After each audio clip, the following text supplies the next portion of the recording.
Olá, seja bem-vindo à STP TV. Hoje recebo José Botelho de Amaral e José Sanches de Brito, autores de uma obra de que lhe vou falar já de seguida.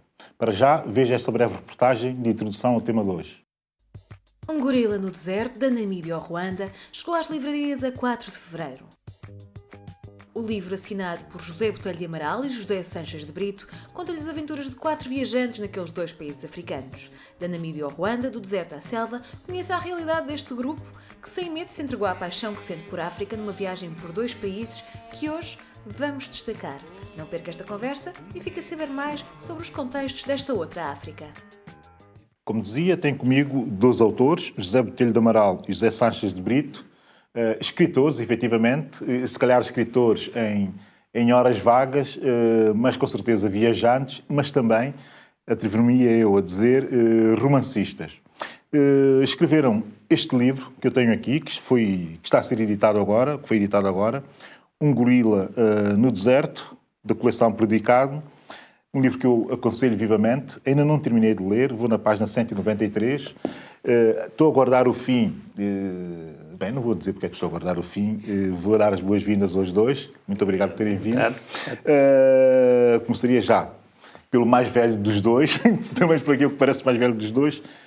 Porquê escrever um livro destes? Essa é a pergunta básica e normal. Porque é um livro destes que é uma mistura de um livro de viagens, mas que não é um livro de viagens, do meu ponto de vista, é efetivamente um romance de aventuras. Porquê essa pulsão por escrever uma obra destas?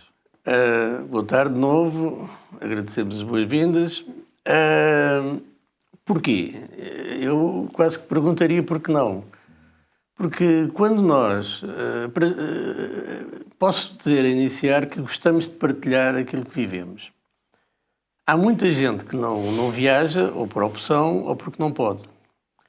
E, desta forma, pode viajar connosco. Quando se faz uma viagem deste tipo, acontecem muitas coisas. Gostaria de frisar também que, embora tenha visto um romance no livro, é de facto uma viagem romanceada. Ou seja, o trajeto que aí está, eu ia dizer os trajetos porque há 2 países. Há um trajeto na Namíbia e há um trajeto no Ruanda. E, no meio de tudo isto, nós contamos a nossa viagem um pouco ficcionada. Porque em África acontecem muitas coisas. Aliás, não é só em África, na nossa vida acontecem muitas coisas a qualquer momento. E o próprio livro quase que está escrito quando nós chegamos. Com um pouco de imaginação, sai um gorila no deserto. Que são, enfim, aspectos opostos. O gorila não vive no deserto, claro. O deserto não vai ao gorila. Portanto, nós fizemos a combinação do gorila, um animal, neste caso, que vive em alta montanha, numa floresta densíssima, e juntámos a um deserto que, pronto, toda a gente sabe o que é. Claro, nem é preciso sequer de criar a imagem sobre isso, não é? Um gorila no deserto, da Namíbia ao Ruanda. Portanto, a viagem é uma viagem Lisboa, enfim, Namíbia, Ruanda. Qual foi o critério da escolha desses 2 países? O terceiro não conta como país, porque é o país onde nós vivemos. Mas estes 2 países africanos. Porquê Ruanda e porquê Namíbia? Exatamente. A Namíbia era um país que eu já tinha visitado há alguns anos e, portanto, que o outro autor, o José Amaral, que é meu primo, ainda não tinha visitado. E tinha esse gosto de ir à Namíbia. Por outro lado, tanto eu como a minha mulher, que nós viajámos com as nossas mulheres, éramos 4, tínhamos um desejo e um gosto de ir ao Ruanda visitar os gorilas de montanha. Houve uma altura que até se pôs a hipótese de ir ao Ruanda e ao Uganda visitar, portanto, aquela área dos gorilas de montanha. Não foi possível ir ao Uganda porque, na altura, surgiu um surto de ébola. Portanto, já nessa altura tinha surgido, estamos em 2012, a altura em que os factos passaram, e, portanto, optámos por ir só ao Ruanda.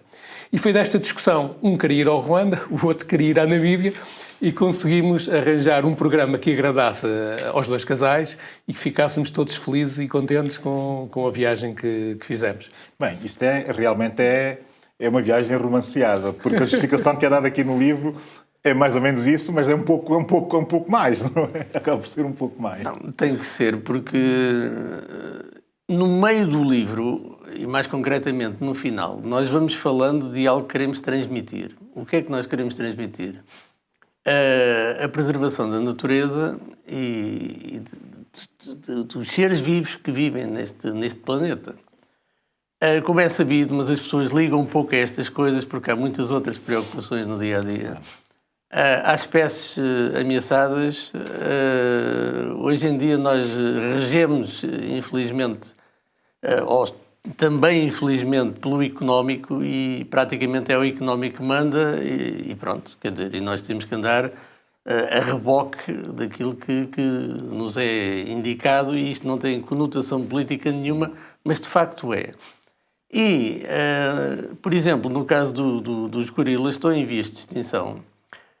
Também porque existem caçadores furtivos que querem ter, sei lá, ou mãos de gorila, ou cérebro de elefantes, ou presas de elefantes, que depois grande parte dele é vendido para o Extremo Oriente, concretamente para a China, especialmente China.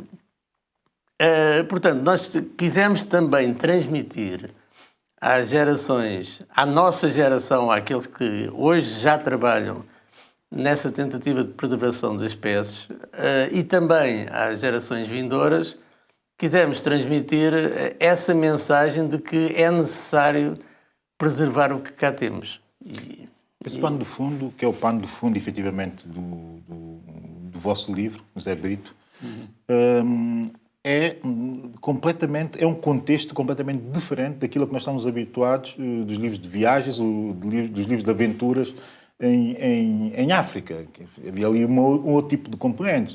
Em determinado momento foi o misticismo, num outro contexto também chegou a ser o inverso da conservação, que era as caçadas, os safaris, toda essa envolvência que fez parte durante muito tempo de um determinado imaginário, não é? Enfim, colonial também, mas não só.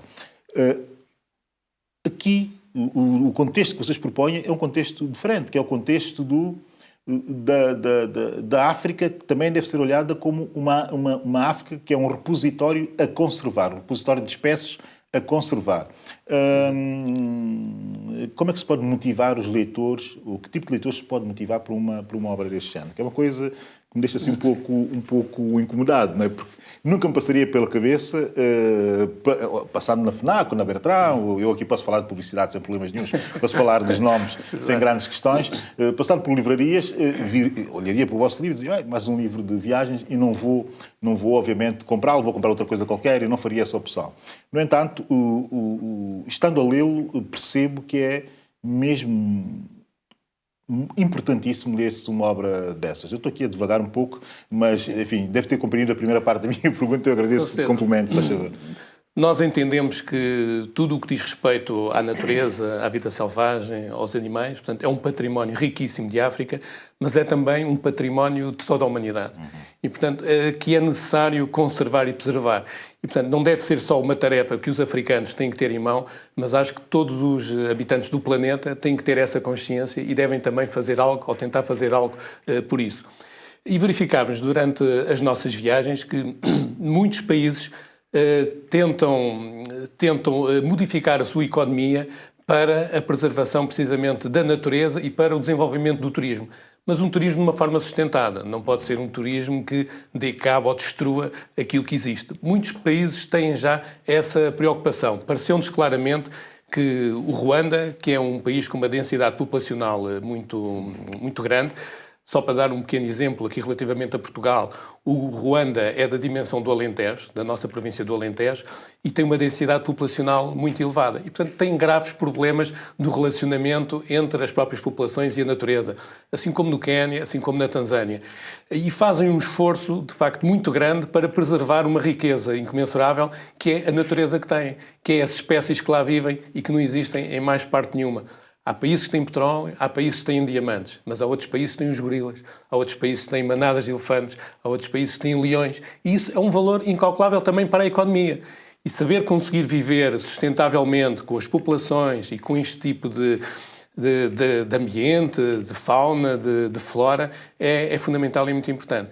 E preocupa-nos muito a ação dos caçadores furtivos, dos chamados poachers, como eles lá Fazem referem. muito parte da trama. Exatamente, porque por todos os países onde passamos, em África, e no que diz respeito à natureza, eram problemas reais desses países. Portanto, eles estavam presentes no Quénia, na Tanzânia, a fazer matanças de elefantes, no Botsuana, no Ruanda. Portanto, eram sempre um problema. Portanto, são umas das personagens dos nossos livros, são sempre essa parte negativa, digamos, dos países por onde passamos. Aqui é assim uma espécie de manicaísmo, bons e maus, que até enfim, emociona. Eu confesso que a mim emociona-me bastante e que sustenta, de facto, o lado da aventura e da trama do livro. Essa é a vossa última experiência, da Namíbia e do Ruanda. Anteriormente tiveram uma outra no Quénia e na Tanzânia, não é? Tivemos. E qual foi a diferença essencial entre escrever um livro e o outro livro? Qual foi a diferença? Qual foi a evolução? Quando nós queremos, antecipadamente já tínhamos decidido que iríamos tentar transmitir a mensagem que foi citada por ambos, julgo. Quando fomos ao Quénia e à Tanzânia, estávamos num campo completamente diferente. Portanto, o Quénia e a Tanzânia, imaginemos um enorme jardim zoológico, só que os animais andam completamente à solta.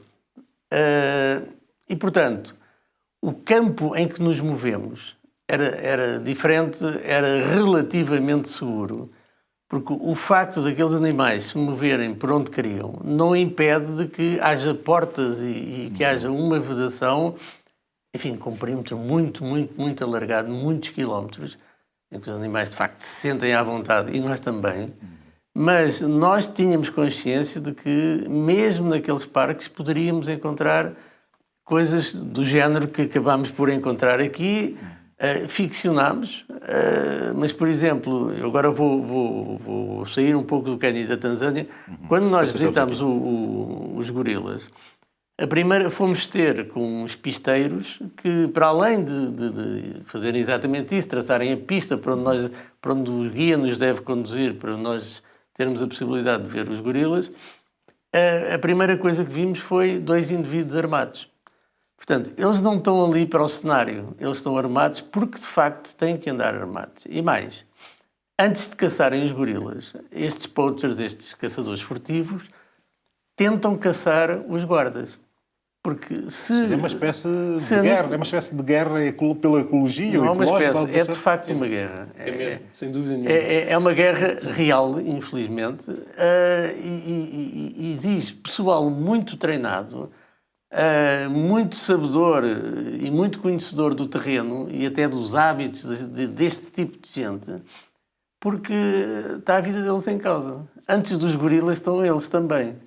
É evidente que cria-se uma amizade para com aqueles animais muito grande, que nós, na hora que tivemos a possibilidade de estar ali perto deles, é 1 hora e é 1 hora. Quer dizer, 1 hora são 60 minutos, nem mais 10 segundos, nem 15 segundos.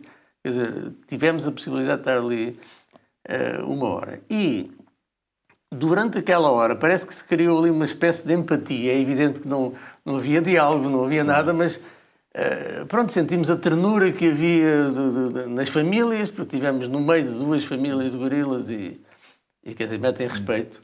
É evidente que temos que fazer tudo o que nos dizem e da forma como dizem, porque... não convirá muito desobedecer, porque eles podem não gostar, eles gorilas. E, portanto, toda aquela envolvência deu-nos... conseguimos ali compreender que, de facto, aquilo, como frisámos, é uma guerra. É uma guerra que não é pessoal, é uma guerra de pessoas que estão ali para executar uma tarefa. Portanto, nós tendo estado neste cenário, e fomos lá, uma das razões que nos levou ao Ruanda, talvez a principal, foi exatamente ver os gorilas, nós sentimos-nos na obrigação de alertar sobre o que se está a passar para que as pessoas se sintam de certa forma sensibilizadas o mais possível para que consigam alterar o rumo da história. Eu insisto no aspecto económico, que hoje em dia segue quase só o económico. Aliás, não é só em relação a gorilas, mas em relação a outras coisas que não são para aqui chamadas. É de facto a nossa realidade. No entanto, quando se escreve um livro desses, quando se vai a países, enfim, como Namíbia, como Ruanda, percebe-se rapidamente, enfim, a diferença entre um país e outro. Não é só uma questão da natureza, ou das próprias pessoas, ou das etnias, ou do que seja. São mesmo realidades completamente diferentes. Isso nota-se estando nos dois países. O que eu queria perguntar era o seguinte, porque eu não sou propriamente um tipo de fazer coisas desse género. Não é? Quando viajo, e é estranho isso para um africano, e é absolutamente estranho também dizer-se, mas existe essa, e conversávamos sobre isso antes de começar o programa, existe esse muito pouco conhecimento do africano relativamente ao seu próprio continente. E eu devo ser dos poucos que assumo esse desconhecimento. Conhecemos mais ou menos o que nos é próximo. Por exemplo, são tomenses que conhecem a lusofonia, mais ou menos bem a lusofonia, Angola e países mais próximos, mas se formos a falar do Ruanda ou da Namíbia, são-nos completamente desconhecidos. No vosso caso, que têm o privilégio de fazer de estar nesses dois espaços, ou ter estado nesses dois espaços até criar uma obra relativamente a eles, o que eu pergunto é o seguinte, em termos organizativos, que países são esses? Que é para os nossos... Eu leio muito sobre estes dois países, mas o que é que sentiu em termos organizativos?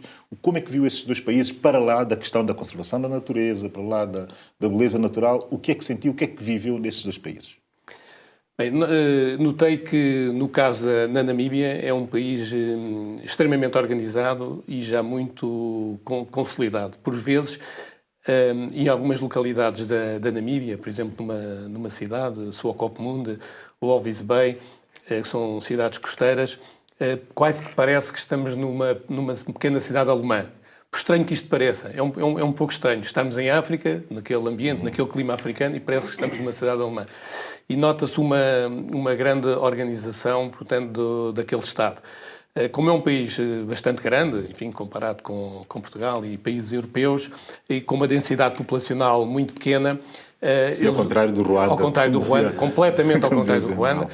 A densidade populacional da Namíbia anda à volta de 2,5 habitantes por quilómetro quadrado, enquanto no Ruanda estamos nos 400 e tal, portanto há aqui uma grande diferença. Vê-se que é um país, desse ponto de vista, muito estável em termos organizativos, em que não há grandes ajuntamentos de população, talvez Vinduca, a capital, tenha uma maior concentração, mas, sobretudo, não tem, por exemplo, muitos dos problemas que encontramos quando passamos por Maputo ou por Joanesburgo, que têm bairros periféricos muito pobres à volta das cidades. Portanto, a Namíbia parece-me um país bastante estável. O Ruanda, por seu turno, é um país que nos impressionou porque vem de uma guerra terrível, portanto, que tinha ocorrido há cerca de 20 anos, e eu acho que nunca é demais lembrar que nessa guerra morreram quase 1 milhão de pessoas, portanto, e é importante, muitas vezes fala-se no Holocausto Nazi na Europa, e esquece que no Ruanda, no século XX, morreu 1 milhão de pessoas numa guerra terrível, e que está, de facto, a conseguir ter a sua estabilidade e a conseguir sair diria quase do fundo. Deve ser impossível haver pior do que aquilo.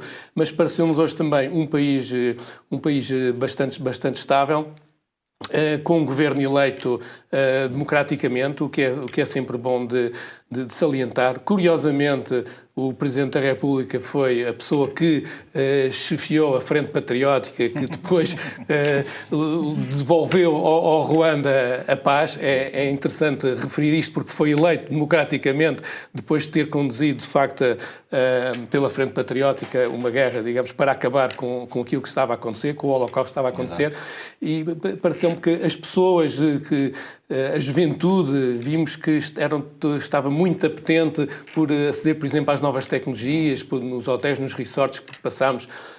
assistimos a um encontro de juventude que estava a dar os seus primeiros passos no jornalismo e achámos muito interessante o diálogo entre eles e o entusiasmo com que falavam em rádios locais e que tratavam tudo isto.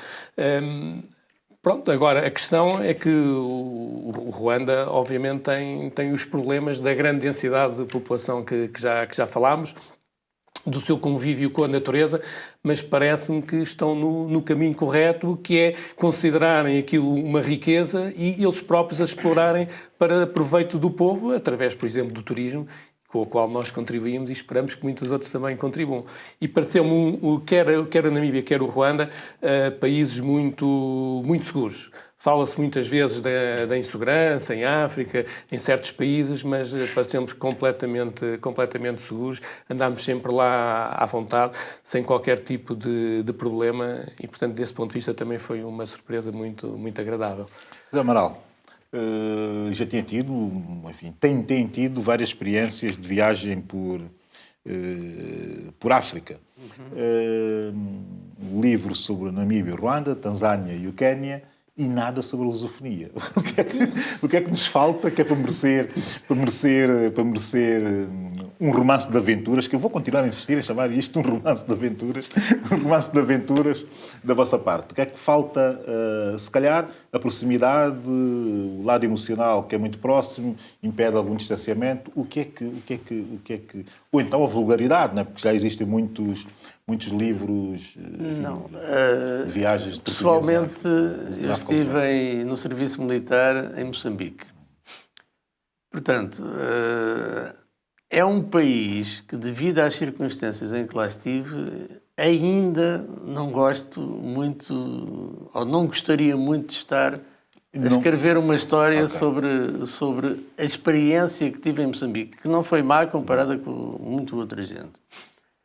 Angola não calhou, sinceramente, não calhou. São Tomé é um destino que está no roteiro do meu imaginário. E há outros, pronto.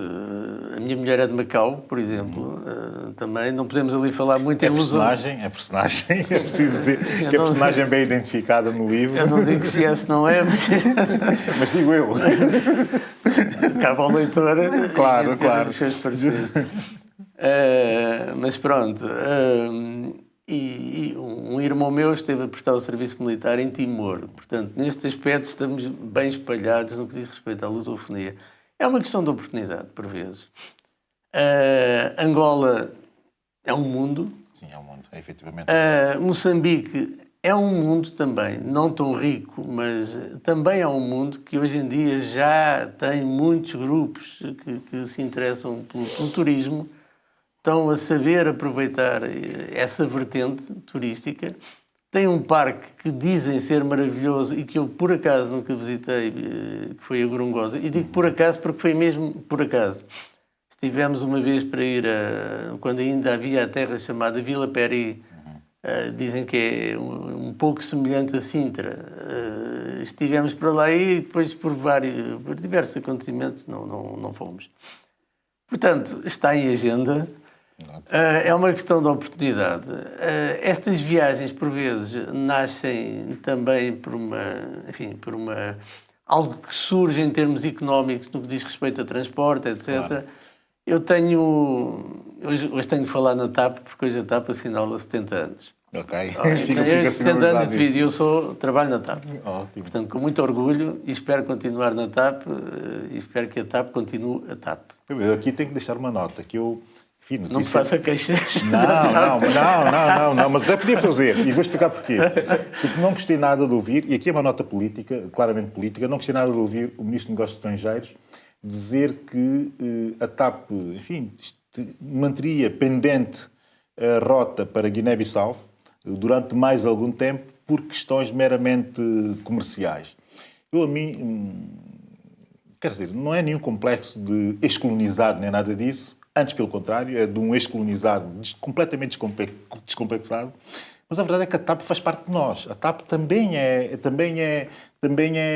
minha, não é? Também é minha, porque quando nos piores momentos de qualquer um desses países, nos momentos em que não era possível quase sequer, como no caso de São Tomé e Príncipe, termos ligações com o exterior, porque o país completamente endividado, pobre e atirado lá para o meio do Atlântico, a única ligação que tínhamos com o mundo era exatamente a TAP, quer dizer, e portanto tem essa imagem da TAP como quase que parceira, quase como até o nome é familiar, é um nome de família, é uma coisa que me pertence. E ver a TAP hoje numa onda ou num critério muito racional e exclusivamente mercantil e a posicionar-se dessa forma relativamente a um país como a Guiné-Bissau, que atualmente necessita imenso da companhia e desse lado, se calhar, mais afetivo, digo eu, irritou-me um pouco. Portanto, tinha que deixar aqui essa nota relativamente à TAP. Não comente, por favor, não comente. Fiquemos por aqui. Há bocado falámos um pouco... Não, eu só assinalei. Falámos sobre patrimónios da humanidade e eu vejo um pouco a TAP como um património da lusofonia. É um Portanto, facto. concordo exatamente com as palavras e estou solidário com aquilo que disse. Não, mas já agora só faço uma nota. Eu já fiz 36 anos de companhia. E sinto que a TAP é um pouco minha também. Quanto ao resto não comento. Claro. Acho que é excelente que haja outras pessoas que comentem e gosto de ouvir o que preferiu agora, mas obviamente nem como funcionário. Não. Só mencionei a TAP não faria sentido para, enfim, prestar-lhe uma homenagem. E é uma homenagem também, é uma homenagem que nós estamos aqui a fazer a TAP. E não falo rigorosamente mais nada porque não me compete a mim. Claro. E não quero fazer. Com certeza. Podemos falar em privado, mas em público. Com certeza que falaremos. José Brito, diga uma coisa, que é uma espécie de preocupação que eu fui tendo enquanto fui lendo o livro. Isto também é uma homenagem às mulheres. E eu vou explicar porque é que é uma homenagem às mulheres. O facto delas, as vossas, serem também personagens do livro. Isto quer dizer o que é para vocês? O que é que isso significa para vocês poderem levar também as vossas esposas, as vossas mulheres, para essas aventuras e tornando-as, obviamente, personagens bastante interessantes e importantíssimas no contexto do livro. Não é normal, em literatura de viagem, a mulher aparecer dessa forma, tão igual no romance, não é? Nós formávamos um grupo de 4 pessoas, muito coeso. Tudo aquilo que nós decidíamos fazer ou não fazer era discutido entre os 4, portanto aqui não se punha sequer a questão de serem os homens ou serem as mulheres. Não havia aqui Indiana Jones. Não havia aí... Indiana Jones. Aliás, às vezes, por acaso, deixe-me referir que às vezes elas eram mais arrojadas do que nós. Sim. Há um episódio que se passou aqui, é real, que junto aos gorilas, portanto numa zona de montanha, onde nós entramos com os guias a abrir caminho à katana, portanto em floresta muito densa e espessa. A certa altura, a minha mulher, que adora de facto e que adorava os gorilas e toda aquela simbologia dos animais, entrava ela sozinha pela floresta a querer fazer uma festinha a um bebê gorila que ali estava, e teve que ser o guia de facto e o chefe o chefe daquele grupo a dizer para ela vir, para se reunir connosco, para estar junto a nós, porque de facto não era assim muito conveniente um animalzinho daqueles, enfim, que lhe desse alguma estalada ou algum sopapo, como aconteceu a um indivíduo com um silverback, são aqueles que têm o dorso prateado, não é? Aqueles mais dominantes, que houve um turista americano que se aproximou demais e ele deu-lhe assim uma chapada, que ele ficou com o olho negro. Não foi connosco. Não foi connosco. Ele contou-nos, eu disse que não acreditava e ele tirou uns óculos escuros e então estava falando de futebol, era um malhado neles. Uma coisa impressionante. E eu disse, estás a brincar? Não, pergunta ao guia e parece que é verdade. Não, mas há aqui uma coisa interessante também. Nesses 4 países que vocês abordam nos vossos 2 livros, mas falando agora aqui desse Um Gorila no Deserto, da Namíbia ao Ruanda, que é o seguinte, é que são países, efetivamente, com uma indústria de turismo. Tanto um como outro país tem, efetivamente, uma indústria de turismo, tem uma marca e funcionam muito, muito bem como destinos. A minha questão é a seguinte. Isto também não faz diferença entre o facto de se optar por viajar para esses destinos e não, por exemplo, para países como Angola ou até mesmo como Moçambique, onde o turismo ainda está pouco exposto, pouco posicionado em termos de marketing. Isso não fará diferença, de alguma forma? Poderá, de alguma forma, fazer... vamos lá ver. Eu ainda me considero um jovem, embora tenha aspecto mais velho. Mas, também, com a barba branca. Mas é evidente que a partir de certa altura das nossas vidas também procuramos um pouco de conforto. Claro, claro. E a incerteza que por vezes ainda existe nas ex-colónias portuguesas, e acho que falamos de uma forma natural, temos que falar de uma forma natural das ex-colónias, porque eram ex-colónias, mas hoje já não são. Claro, são Ponto países, final, são parágrafo, países, pronto. Portanto, países, temos que aceitar isto. Há quem não aceite, mas para mim é a evolução natural do mundo. Não fomos só nós que tivemos colónias e mais. E Portugal foi uma colónia, portanto, a história é mesmo isso. Claro, Há que ultrapassar portanto, essas os aspectos o aspecto que eu me refiro de comodidade é muito importante, porque, por exemplo, nós começámos em conjunto pela África do Sul. África do Sul, e mesmo assim começámos praticamente na África, mas como se fosse a Europa, porque fomos para Cape Town. Cape Town é uma cidade que poderia perfeitamente ser europeia. Sim. É evidente que há regras que se têm que cumprir em África, que não estão escritas em lado nenhum, mas é bom que sejam seguidas, como, por exemplo, já se sabe que não se pode andar à noite. Nós ficámos num hotel em que tinha uma porta contígua para um centro comercial. Portanto, era uma vantagem muito grande porque o centro comercial estava cheio de gente. Cheio de gente de turismo. E com uma vantagem ainda maior no que diz respeito ao homem e mulher, uma vez que referiu as senhoras, é que as lojas todas estavam fechadas à noite. Isso é ótimo. Durante o dia podíamos visitar coisas e à noite, quando íamos passear em segurança, víamos lojas, mas pronto, estavam fechadas, portanto era ótimo para nós.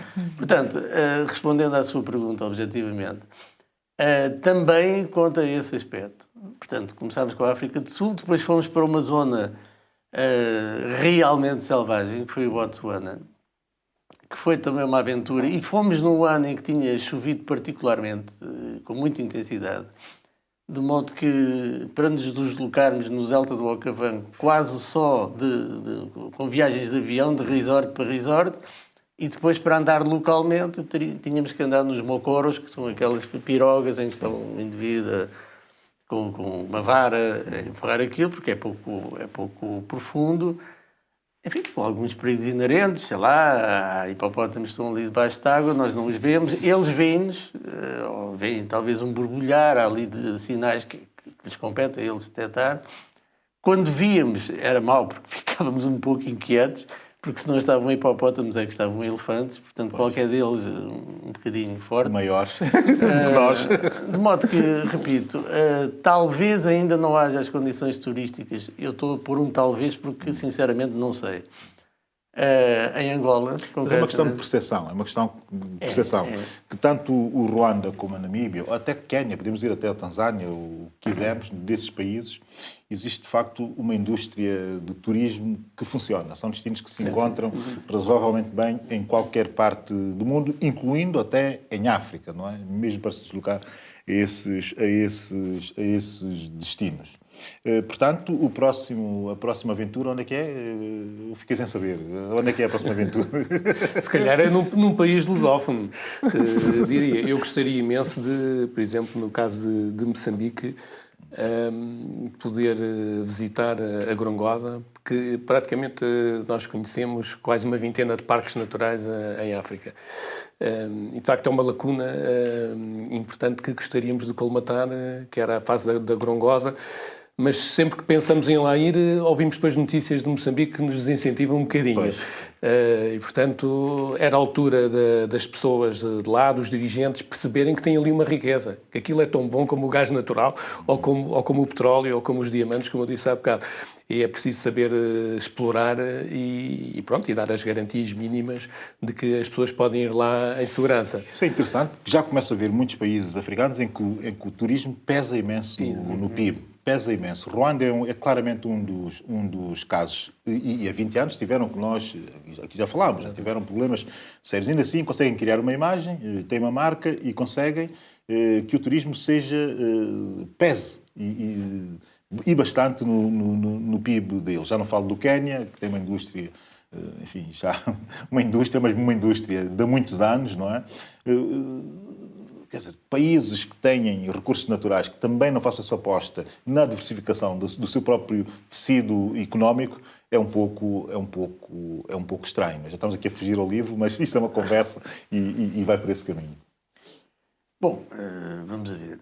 Se de hoje para amanhã alguma entidade idónea nos der garantias que podemos, e isto, repare, eu não estou a assumir o papel do escritor caro que quer condições, não estou a pôr isso em causa. Agora, eu espero já ter passado a minha fase de aventura em África. Aventura no sentido de ir para lá sem ter a certeza que é que vai encontrar. Certezas nunca temos. Claro. Mas quer dizer, sem ter um mínimo de garantias de que, de facto, enfim, vou para um sítio relativamente pacífico. Nós estivemos no Quénia, andámos, fizemos um circuito Quénia-Tanzânia, e viemos a saber que, não sei, talvez a 500 metros, 1 quilómetro, num parque de Nairobi, tinha arrebentado uma bomba em que tinham morrido pessoas. Quer dizer, foi enquanto estivemos na Tanzânia. Sim. Portanto, eles têm problemas deste género, mas já são muito esporádicos. Agora... são coisas que hoje em dia podem acontecer em qualquer parte do mundo. Não, por isso é que eu digo, estamos livres. Tudo pode acontecer em qualquer momento e em qualquer lugar. Sim, mas há alguma previsibilidade que se exige. Não é? Portanto, aliás, isso vê-se nos seguros de vida, por exemplo. Claro. Se nós quisermos fazer um seguro de vida, para onde é que vai? Eu vou para Angola. Pronto, vamos lá pôr taxas. Para onde é que vai? Vou para a América do Sul. Vamos pôr taxas também. O nível de risco é muito diferente. É muito elevado. Portanto, é um bom barómetro este aspecto dos seguros, porque, de facto, se for verificar, se disser que vai para, sei lá, para a Guiné-Conakry ou uma coisa assim do género, então agora com o ébola... Sim, a zona de risco é completamente diferente. É muito diferente. Já para São Tomé, eu julgo que, enfim, será um país, neste momento, relativamente seguro. Sim, é. Agora, para quem quer conhecer maravilhas da natureza, não tenho dúvidas que São Tomé deve ser uma maravilha. Agora, é de facto um espaço relativamente pequeno para nós podermos... Sim, para fazer grandes aventuras, não é? Não digo que não, naturalmente até temos, se lá formos, temos uma aventura fantástica e podemos ficcioná-la. Espero que sim. Mas nunca se sabe. Também só depende da imaginação, não é? Com certeza. Porque, com muita imaginação consegue-se fazer aquilo. Agora, é curioso o aspecto de frisar, eu aqui tive um prazer muito grande de ouvir frisar que as mulheres são muito participativas. Porque nós tivemos uns revisores, isto é quase uma mensagem para eles, em que nos estavam constantemente a dizer que o papel da mulher não era devidamente realçado. Não. E é engraçado verificar agora que, pelo contrário, teve uma opinião diferente. Não, eu tenho uma opinião mesmo diferente, porque eu podia estar aqui a explicar porque eu considero, mas ia desvendar muita coisa. Claro. Portanto, vou só dizer às pessoas, comprem o livro, vão perceber, e quem não tiver a mesma opinião que eu, está à vontade para me contactar, de que forma for, mas a verdade é que elas são muito, muito importantes aqui no... Eu acho que a sua opinião é mais isenta e é mais certa. Meus caros, obrigado, a conversa terminou, agradeço-vos bastante, vou ficar à espera do próximo livro e vou terminar, desde a página 193, que é o que me falta, vou terminar as poucas páginas que me faltam durante este fim de semana, não é? Mas é empolgante e obrigado por nos darem literatura destas e obrigado também por poderem dar, de forma muito descomplexada, vou dizer isto, poderem dar a possibilidade de africanos também olharem para o seu continente através dos olhos ou do olhar dos outros. Isto nós temos, efetivamente, que agradecer. Obrigado, meus caros. Obrigado. A nossa emissão continua já de seguida com a rubrica Notícias.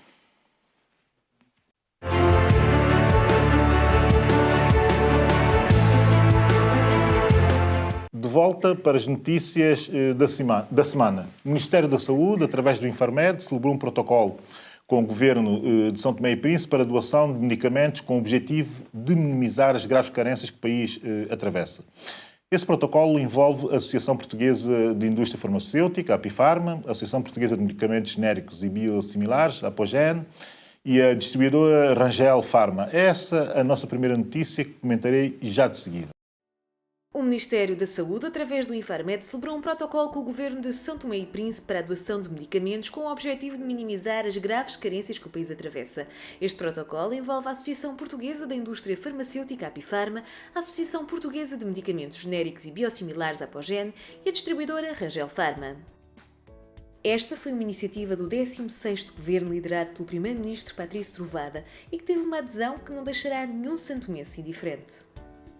O 16º Governo constatou esta iminência de ruptura de estoque e nós podemos contar com a parceria imediata e sempre pontual de Portugal. Agradecemos imensamente. Agradecemos sobretudo pela expectativa. Nós assinamos há menos de 2 meses este protocolo e hoje já temos 10 toneladas de medicamentos que foram cedidos consoante a lista que o Governo de São Tomé se apresentou de acordo com as necessidades mais prementes de São Tomé e Príncipe. O povo santomense, por meu intermédio, agradece ao Estado português, ao Governo português, à Infarmed e às associações Apogen e a Apifarma, que permitiram que nós estivéssemos aqui hoje. E eu acredito que este empenho, que hoje demonstrado com a quantidade que, como disse, ultrapassou as nossas expectativas para um primeiro envio, certamente, como saberá, são 3 envios previstos de acordo com o protocolo. A nós resta-nos afiançar aos nossos parceiros que nós também, São Tomé e Príncipe, faremos a nossa parte, garantindo a boa conservação destes medicamentos. Já começamos a tratar do transporte em condições perfeitas e vamos também garantir a sua utilização exclusiva no âmbito hospitalar, como consta do protocolo. O envio ultrapassou as expectativas, já que estava previsto o envio de um contentor com 4 toneladas e, em vez disso, vão seguir para São Tomé e Príncipe 2 contentores com mais de 8 toneladas de medicamentos. Muito gratificante. Acho que desde a primeira hora achamos a iniciativa extremamente importante. Iniciativa levada a cabo pelas autoridades de saúde portuguesas e, obviamente, corroborada pelo Sr. Embaixador de São Tomé e Príncipe.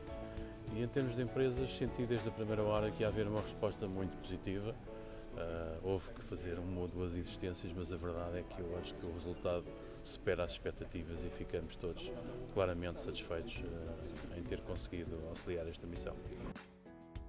O navio que levará os medicamentos para São Tomé e Príncipe parte dia 17, mas antes disso, houve uma cerimónia simbólica que reuniu alguns dos envolvidos em todo este processo e a satisfação não poderia ser mais evidente. Nós sabemos que nestes países como São Tomé e sobretudo a África, mas alguns países da África, dos nossos países irmãos, nós ficamos sempre felizes quando damos uma ajuda, não é?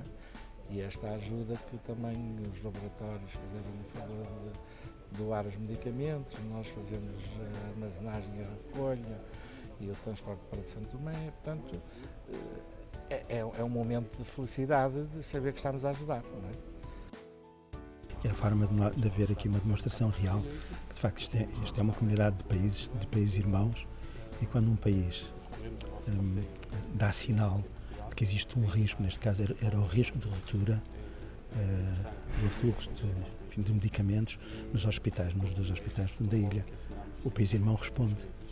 E responde da forma que sabe, da boa forma que sabe, apelando à indústria farmacêutica nacional, envolvendo, portanto, o Infarmed, que garante que os medicamentos são os adequados e que estão dentro das condições necessárias.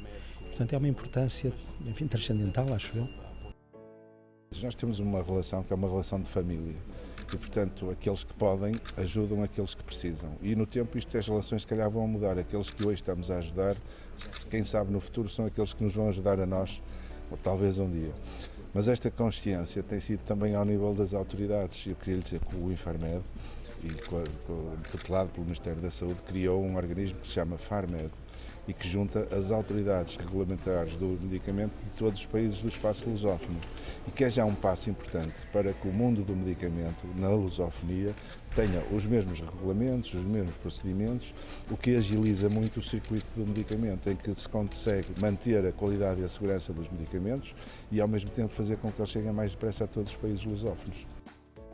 Numa altura em que se fala tanto de cooperação entre Portugal e São Tomé e Príncipe, é bom ver que de facto os laços estão cada vez mais sólidos. As relações entre Portugal e São Tomé e Príncipe são excelentes, sempre foram, mas nesta última visita ainda foram mais aprofundadas. Nós temos vários programas de cooperação com São Tomé e Príncipe. Aliás, São Tomé e Príncipe é um dos países de língua portuguesa onde a cooperação portuguesa está mais presente, na área da educação e também na área da saúde. Nós temos, principalmente na área da saúde, uma cooperação que acrescenta do ponto de vista tecnológico, tanto no Hospital Aires Menezes como recentemente no Hospital Quaresma Dias Graça, temos uma operação de telemedicina, o que permite aos cidadãos de São Tomé e Príncipe serem atendidos, serem consultados em São Tomé e vistos por médicos portugueses de determinadas especialidades, o que reduz substancialmente aquilo que é o número de evocações, permite fazer diagnóstico e permite também fazer uma orientação terapêutica, mas a nossa cooperação com São Tomé e Príncipe foi alargada aos outros setores. Nós fechamos um protocolo com o Governo de São Tomé, com uma empresa portuguesa que é a EFASEC, e vai estar início, e penso que tudo indica que estará pronto até ao fim do ano, que São Tomé e Príncipe terá produção e distribuição de energia ao nível que é exigido, não só para poder pensar também na industrialização do país, como também para aquilo que é os níveis de exigência hoje das famílias de São Tomé e Príncipe. Importa referir ainda que os medicamentos ficarão centralizados no Hospital Aires de Menezes e serão depois distribuídos para todo o território nacional, inclusive para o Hospital Dr. Manuel Quaresma Dias da Graça, no Príncipe. Bem, de facto, é já recorrente em São Tomé e Príncipe, e estamos aqui a falar de São Tomé e Príncipe, a ruptura de estoques de medicamentos, sobretudo de medicamentos básicos para a manutenção de um sistema de saúde, enfim, em qualquer parte do mundo. O interessante é perceber que desta vez, no lugar de não haver uma resposta firme daqueles que são os normais parceiros do país, houve aqui, de facto, uma resposta firme a um pedido do Governo de São Tomé a uma série de entidades e até incluindo o governo português, no sentido de mobilizar respostas para a situação de ruptura que o país vivia. Como é óbvio, temos que agradecer as entidades envolvidas, temos que agradecer Portugal por mais esse momento de cooperação, mas temos que aprender a sermos melhores gestores naquilo que tem que ver com os nossos interesses, sobretudo, e neste caso, o interesse da saúde pública de São Tomé e Príncipe. É um bom gesto, mas é um gesto que São Tomé devem tomar como nota e aprender a ser autónomos na resolução dos seus próprios problemas. A segunda notícia que nos chega de São Tomé e Príncipe diz respeito à Enapor e aos desafios que o Porto de Ana Chaves enfrenta no sentido de se tornar mais operacional. Vejamos.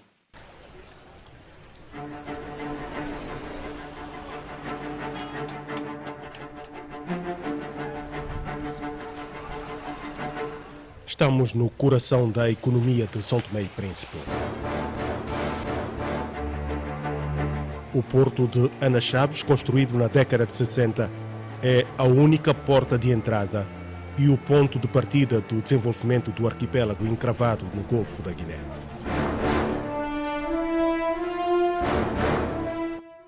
É a partir deste espaço que São Tomé e Príncipe movimenta a sua economia. A operacionalidade do porto de Ana Chaves determina o nível de crescimento econômico das ilhas localizadas no meio do mundo. Praticamente tudo o que o país consome passa pelo porto de Ana Chaves e é também por aqui que saem os principais produtos de exportação do arquipélago. O programa do 16º Governo Constitucional assenta-se em dois eixos fundamentais. Um deles é o crescimento econômico gerador de emprego, um crescimento econômico que ainda tem de passar pelo porto de Ana Chaves. Os novos administradores da Enapor, Empresa Nacional de Administração de Portos, têm a plena consciência disto e definiram como desafio para os próximos meses tornar o porto de Ana Chaves mais operacional. Aqui estava um antigo armazém que já não dava resposta às novas exigências da política aduaneira.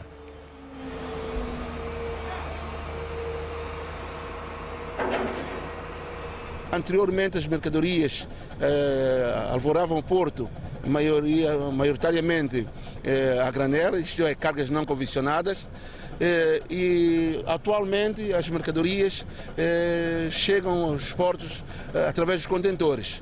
Chegando através dos contentores, há toda a necessidade de adotar o porto para a recepção dos contentores. Isto quer dizer que o armazém que acabamos de demolir já não tem o efeito que tinha há sensivelmente 40 anos ou 50 anos. Hoje em dia precisamos desse espaço para meter os contentores, porque é lá dentro dos contentores onde vêm as mercadorias. O espaço a ser transformado num parque de contentores trará outras vantagens para o porto. E tratando-se de que este espaço é um espaço privilegiado do porto, porque está a escassos metros do local onde se acostam as embarcações, tanto de longo curso como as nossas barcaças que vêm com os contentores. Isto irá significar para nós uma grande valia, uma grande mais-valia, porque implicitamente iremos aumentar a capacidade dos contentores no porto, assim como também irá ter outros efeitos, que é a redução de custos. Iremos diminuir muitos custos de produção. Os custos de produção, como deve imaginar, quanto mais distante for o lugar de armazenamento, os equipamentos terão que gastar mais para termos o resultado desejado. Assim sendo, o contentor chegará, em termos práticos explicando, no porto, em menos de 5 minutos já estão no local desejado e a máquina já estará disponível para tomar logo outro contentor. Automaticamente, até o tempo de demora de despachar um navio irá diminuir consideravelmente. A estratégia da administração da Enapor para tornar o porto mais operacional começa com a organização do espaço e dos contentores. O desafio passa também pela recuperação e aquisição de equipamentos, outra medida que já está igualmente em curso. Este rebocador é o único que a empresa possui. Está inoperante há sensivelmente 8 meses. O seu avançado estado de degradação exigiu uma intervenção de fundo. Quando assumimos a gestão, encontramos o rebocador num estado lastimável. Isto é, não tinham programado a reparação do motor, e quando abrimos o motor encontramos as peças todas partidas, não estava no programa a reparar. Nós encontramos a questão de tintas, que infelizmente estavam a reparar o rebocador, a soldar, a meter chapas sem dar a manutenção da estrutura, e estava totalmente oxidada. A verdade é que tivemos que fazer aquilo que se diz engenharia técnica, e temos que procurar as tintas cá, e haviam. Conseguimos a tinta, aí compramos a tinta e demos seguimento aos trabalhos. Hoje o rebocador está, podemos considerar, a 80% da sua finalização. Estamos a esperar das peças que encomendamos, tendo em consideração o seu alto valor, tivemos que recorrer ao governo para ter o aval para a importação dessas peças. Já temos e já estão importadas, estão prestes a chegar. Daqui a sensivelmente 2, 3 ou 4 semanas teremos o rebocador quase como novo. Isto é, montou-se quase toda a estrutura, todas as chapas novas, relativa à estrutura. Motor, vamos montar um motor, talvez não, é só a cambota que não vai receber nova, porque não há justificação, porque a cambota estava em bom estado. As 2 barcaças da empresa, construídas há mais de 2 décadas, também serão brevemente alvos de trabalho de manutenção. Os prejuízos devido à avaria do único rebocador são avultados. Para continuarmos a operar a meio gás, isto é, tivemos que recorrer ao aluguer de um rebocador de um terceiro que não tem capacidades suficiente para fazer esse serviço. Ela felizmente tem feito, mas não tem, por não ter capacidade, não tem essa velocidade de operação. Quer dizer, uma operação que é para fazer em 2 dias, acabamos de fazer em dobro do tempo. Isto é, o rebocador que traça as nossas lanchas demora dobro, triplo do tempo para ir ao alto mar buscar as barcaças, levar e trazer as barcaças. Isto acarreta mais custos para a empresa, mais custos para a operação, na operação, e também, independentemente de tudo, temos também que pagar ao terceiro o aluguer do seu rebocador. A única grua do Porto de São Tomé funciona a meio gás. O equipamento cedido ao Porto no quadro da parceria com a empresa angolana Sonangol tem uma avaria e perdeu a capacidade de locomoção. Vai operando a 50% da sua capacidade e não pode movimentar. E com isso também é um outro desperdício que a empresa está tendo, porque temos muitas solicitações dos nossos clientes para serviços fora da Inapor. Isto é, temos um exemplo, a EMAI em Santa Amaro já nos solicitou alguns trabalhos para a mudança dos motores, a EMAI no Boboforo, outros clientes que para desconsolidar os contentores bem pesados têm nos solicitado alguns serviços fora, e esta máquina, neste momento, a não poder mover o lugar, podemos dizer que está-se a perder dinheiro. Estamos a perder dinheiro. E nós também localmente perdemos, porque uma operação que podemos movimentar em vários locais, temos que estar concentrada num único lugar e dá muito, mas muito constrangimento nas operações. Entretanto, se tudo correr como previsto, esta avaria poderá ficar ultrapassada dentro de poucas semanas. Suscitamos a vinda do mesmo técnico, porque, como sabem, num equipamento que vários técnicos metem as mãos, o que é que provoca?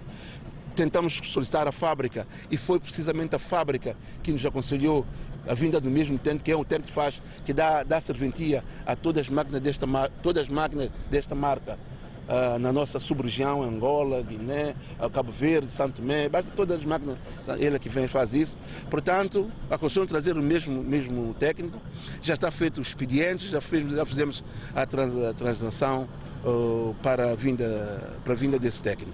E é de reportar que a vinda desse técnico nós conciliamos 2 situações: fazer a reparação da grua como tal e também fazer uma pequena formação aos técnicos, aos nossos técnicos. A maior operacionalidade do Porto de Ana Chaves passa também pela segurança. Por isso está em curso a instalação de um sistema informatizado de vigilância no Porto.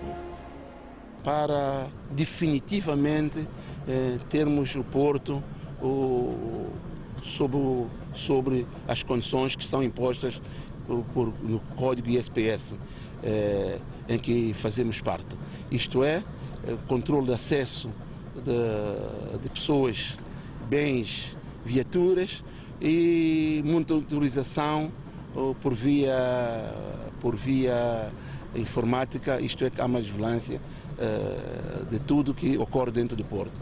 E também rigor no todo o perímetro do Porto, isto é, revermos questões dos arames farpados, vermos as zonas mais vulneráveis, tudo isto está em curso.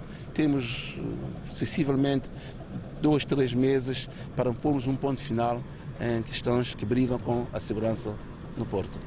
A formação de quadros é outra preocupação no âmbito da melhoria da operacionalidade do Porto. A questão de formação é uma questão sine qua non para qualquer governação. Portanto, nós temos neste momento identificado as áreas mais candentes para aceder às formações. As formações Há formações locais, há formações externas, já estão identificadas. Um porto seguro e operacional é o desafio proposto pela direção da Inapor. Porque só assim São Tomé e Príncipe poderá alcançar níveis mais altos de desenvolvimento econômico.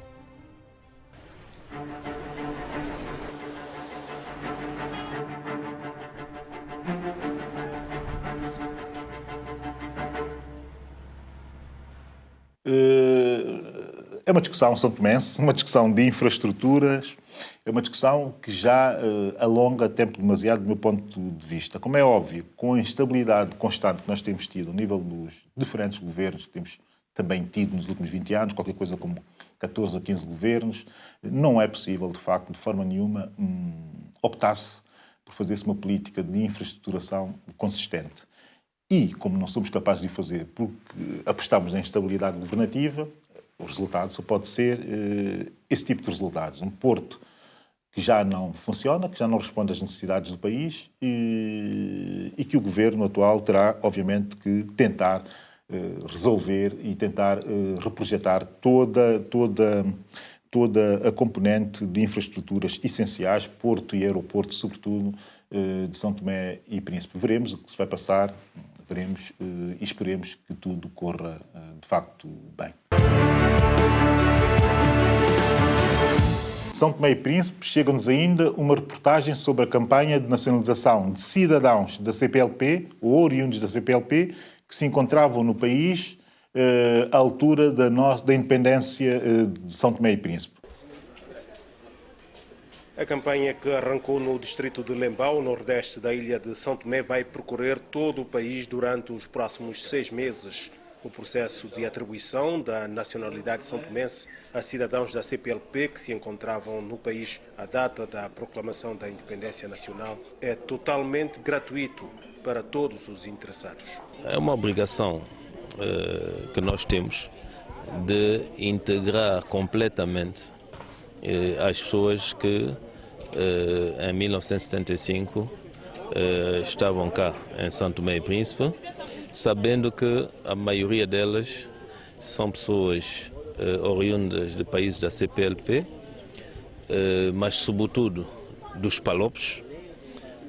São pessoas que sofreram cá conosco, construíram esse país e continuam cá conosco, daí que havia necessidade de, como eu digo, finalizar a integração deles, dando acesso à nacionalidade, mas sobretudo fazendo que esse processo seja um processo completamente gratuito, porque as pessoas têm também, como se sabe, a maioria dessas pessoas estão também em situação de grande pobreza e fizemos com que esse processo realmente fosse facilitado, célere e sem custos para as pessoas. Para mim é uma alegria e uma satisfação. Muito bem. E há de conciliar também outras pessoas, também para fazer o mesmo. Muito bem. Até tem minha irmã também, daqui a nada vou mandar ela vir também para aqui. Muito bem. Para poder fazer o mesmo. Há muito tempo que esperava por essa oportunidade? Por acaso eu estou à espera mesmo, mas não tem como, mas agora estou feliz. Está bastante satisfeito? Sim, obrigada, está sim. O primeiro-ministro Patrício Trovoada lamenta a polémica levantada pelo presidente do MLSTP-PSD, o maior partido da oposição são-tomense, sobre esta decisão do 16º Governo Constitucional. Depois da decisão do Conselho de Ministros, que já vem há largas semanas, eu tenho ouvido agora uma polémica em matéria de paternidade dessa decisão. Sinceramente, o Governo não está interessado nessa polémica. O que é preciso perceber é que as coisas más são sempre órfãs e as coisas boas há sempre vários pais e padrinhos. O que interessa é a situação dos beneficiários, não é? E que se isso vem a favor das pessoas, dessas comunidades, é bem-vindo. Com o propósito de garantir todas as condições de efetividade deste processo, o Governo decidiu pela criação de brigadas da Direção de Identificação Civil e Criminal, que, em colaboração com as câmaras distritais e com o Governo Regional do Príncipe, deslocar-se-ão a todas as localidades do país para a recolha de dados necessários à atribuição da nacionalidade santomense a todos os cidadãos da CPLP que se encontravam no país à data da proclamação da independência nacional. Bem, essa decisão do atual governo de Patrício Trovoada é uma decisão, do meu ponto de vista, justa, uma decisão que chega tarde, mas era uma decisão que já se esperava de alguma forma, não é? Não era possível terem-se cabo-verdianos, angolanos, moçambicanos, portugueses, enfim, gente oriunda da CPLP, que nasceu em São Tomé e Príncipe, que lá estava no momento da independência e que depois disso não puderam ter ou voltar a ter a nacionalidade do novo país. Quer dizer, era algo que não fazia sentido. Parece-me que agora, com essa decisão, faz justiça a muita gente que, sentindo-se são tomense, mesmo sendo de outro lado qualquer, sobretudo cabo-verdianos e portugueses, que não pudessem ter a nossa nacionalidade. O gesto parece-me ser um gesto natural até, elogioso, ou de elogios, mas parece-me ser tão natural que é claramente um momento de justiça.